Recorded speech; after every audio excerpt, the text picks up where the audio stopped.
Hi guys, I don't normally do this, but I found this is off a Facebook feed that I follow.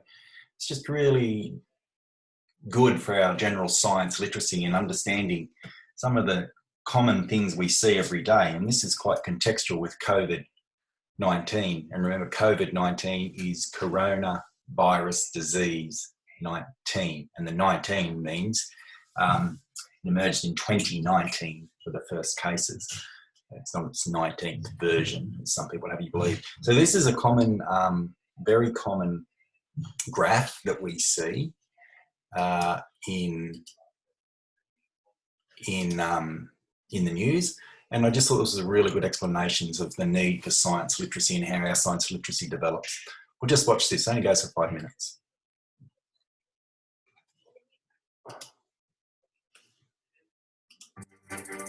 You may have seen this chart since the start of the coronavirus pandemic. In one image, it appears to capture the state of each nation's battle in the global war against the virus. But like all data visualizations, its design tends to emphasize some things and hides others. So here are 4 things we need to know to understand this chart. First, this is not a chart of all coronavirus cases. It's only showing us confirmed cases. That means each line doesn't just reflect the state of the outbreak in a country, but also how aggressively that country is testing people for the virus. Take a look at Japan and South Korea earlier in the pandemic. Japan's outbreak looked pretty small in comparison, but the available data on testing shows us that South Korea had tested vastly more people than Japan did, even though their population is less than half as big. And now, as Japan slowly increases their testing, the outbreak there looks more worrying.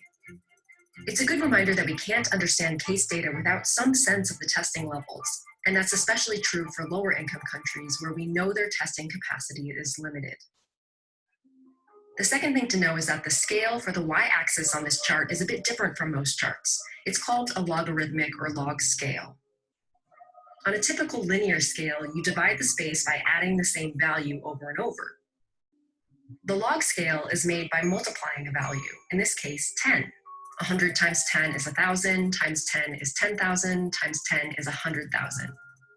That means that there's no fixed amount of space on this chart for a certain number of cases.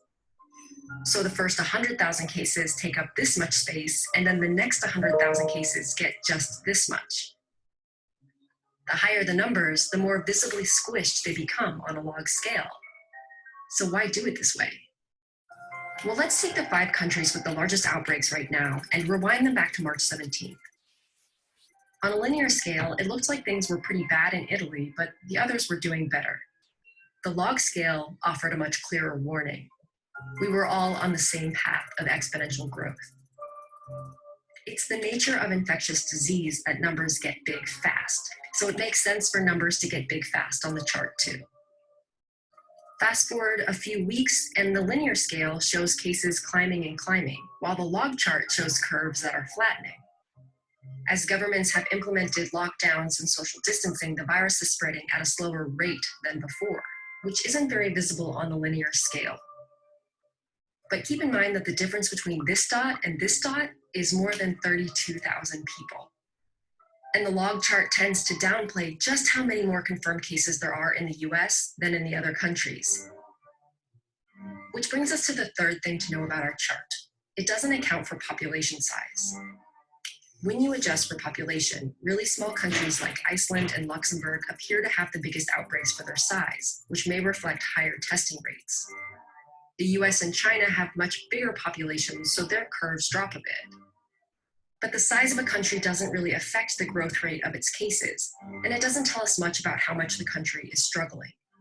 It just pushes smaller countries up on the chart and tends to hide the fact that the outbreak is especially bad in certain regions of bigger countries, like the state of New York. If you want to understand how much each country is suffering relative to its population, a better chart might be deaths instead of cases. And the last thing to know about our chart is that the x-axis doesn't plot time by the date, but by the number of days since the country recorded 100 confirmed cases. For Italy, that was February 24th. For Turkey, March 19th. When they're all layered on top of each other, it allows us to compare the trajectory of the outbreaks. But it tends to obscure the fact that the pandemic hit some countries before it hit others. The world watched as tens of thousands of cases appeared in China. Then big outbreaks in South Korea, Italy, and Iran sent a message about what was to come. 2 weeks after South Korea reported its 100th case, the United States did the same. In a situation where actions taken early can have a much bigger impact than actions taken later, time is a crucial factor. And we have to remember that some governments had more time than others.